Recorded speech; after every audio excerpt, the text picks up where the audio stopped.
I've been shooting film for, I'd say, around about a year now, and I began on my dad's old Pentax K1000, and as nice as that was, I kind of wanted my own one. So the object of this video and the object of the object is this, my Canon AV-1 SLR film camera. I got the AV-1, I'd say around 9 months ago, something like that, and I got it on eBay. And I know a lot of people say it's dangerous to buy stuff like cameras on eBay, but it went well for me. I was in a bidding war, a 4-day bidding war, and I got this thing for £75 with the 50mm lens, which I think is a pretty good deal. Apparently some people think it isn't, but I was happy with it. So the build quality, as you can see, is just fantastic. It is made of this sort of plastic coating around the edge, and the glass, the lens is fully metal apart from the glass element inside, obviously. This is an I think it's aluminium magnesium alloy, I'm pretty sure. Correct me if I'm wrong. I'm probably wrong. But I just realized this is the first YouTube video I'm wearing my glasses. So now you know the true me. The Canon AE-1, I think, was released in 1976, and the Canon AV-1 was released in 1979. And AV meaning aperture priority, so it's very easy to control. You don't need to set all the custom shutter speed and aperture. Well, you set aperture, but it's really easy to use, quick out the bag, get straight in there. No, it's good for beginners, I guess. I love it because it allows me to take really quick pictures. It has an amazing quality, really nice lens choice, and it's just fantastic. So as you can see, it has obviously a shutter button with a screw in for shutter release, which is fantastic. It has a mechanical winder, mechanical lever to advance the film, which a lot of new film cameras don't have, which I love. So you get that feeling of the film advancing. You can hear the click, and it's really nice, tactile. It has all different controls here for just general automatic mode, self timer, flash if you have a flash with it. Here is the shutter wheel, not the shutter wheel, the ISO wheel to control the ISO, or the ASA, whatever you want to call it. Hot shoe on here on the top to put a flash, or I mean, you wouldn't for this, but you could put a microphone if you wanted to for no apparent reason. And the one thing I love about this camera, there is a lock on the top for the shutter.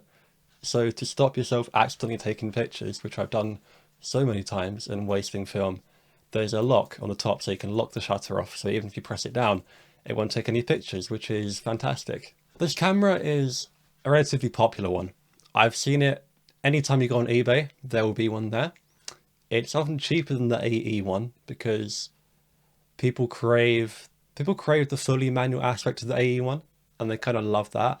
But I personally prefer the AV-1 because it's just with the fully manual focus, it's kind of hard to nail the focus and shutter speed and ISO and aperture and your composition, and like by the time you got all that right, the subject's gone.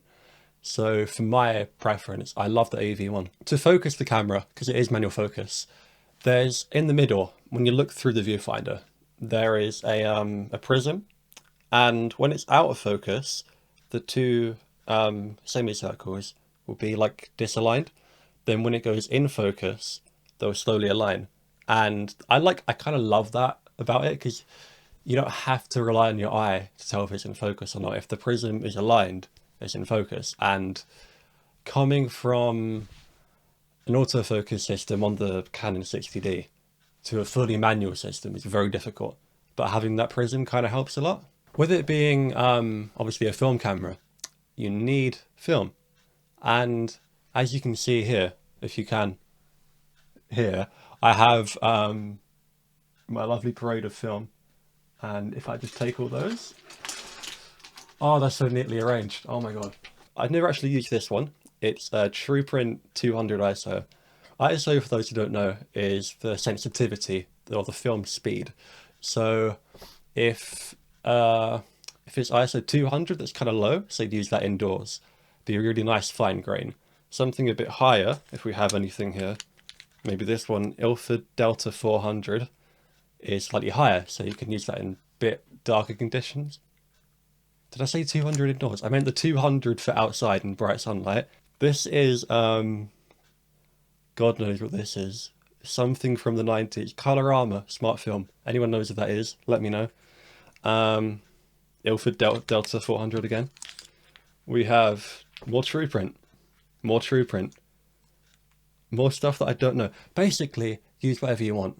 My favourite film to use, personally, is Kodak Gold 200. And the Kodak Gold 200 is very, very cheap. It's like, I'm not going to give a price because I don't know. But yeah, it's the Kodak Gold 200. It's really nice. I used it over the summer with my girlfriend. We took a lot of pictures on that. I'll put them up here. It creates really nice warm tones, sort of sometimes green tones in tungsten light, which I love. Really nice daylight tones, and the colors are fantastic. The dynamic range is phenomenal. I took this one picture looking down through Tower Bridge, like on the glass walkway, and it captured the highlights and it also captured the deep shadows. And I just think you don't get that in digital. You either get the highlights or the shadows. You rarely get both captured that well. That much dynamic range is very impressive. I also have used Ilford Delta XP5 and 400, I think, or XP, I don't know the names, those. And they're black and white films, so they're really nice for dynamic range because they're just black and white. They really focus on that contrast between the, the light. I started on this film. I'd recommend it for sure, but I've kind of gone away from black and white film lately because I feel like it's too limiting, but I do love the film. It's a really nice film. One film that I would love to shoot with, but I haven't got the chance because it's bloody expensive, is it's Kodak Portra 400. Portra 400 is, if you don't know, it's a portrait film, mainly for portraits. The colors are designed for skin tones. And if you have Portra 400 in a film camera, and if you load Portra 400 in a robust body like this, then you are set to go and your pictures will be up there. But mine aren't because I can't afford it. Limitations for the camera could be, you do need a battery with it. Even though it's a fully manual camera, you do need a battery for the, what is it called? The light sensor. For the light sensor, you need a battery because it needs a light sensor to be able to fully expose properly because it's a AV aperture priority camera. There's not much wrong with it, I'll be honest. There's maybe... No, there's just nothing wrong with it. The lenses are generally amazing quality. I own the 50mm 1.8 FD lens, which works phenomenally. I've used it, I even got an adapter and used it on my digital SLR, and even that is so nice.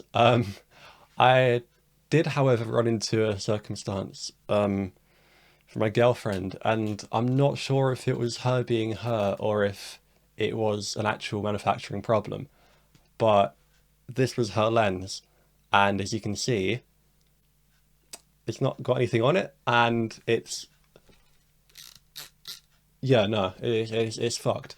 It's just absolutely jammed and broken, and I don't know why. She doesn't know why. I took it home and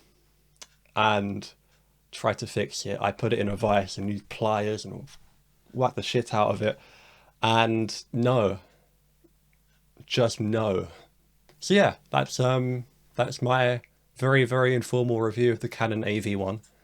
I'd highly recommend it. It's a step towards being a hipster, but a step away from point and shoots and disposable cameras. So yeah, thank you for watching the video.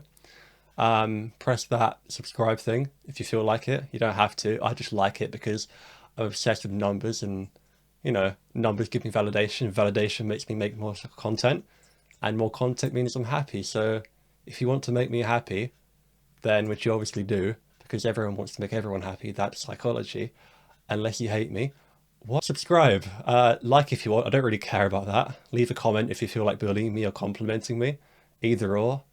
words are words, and thank you for watching. That was really good.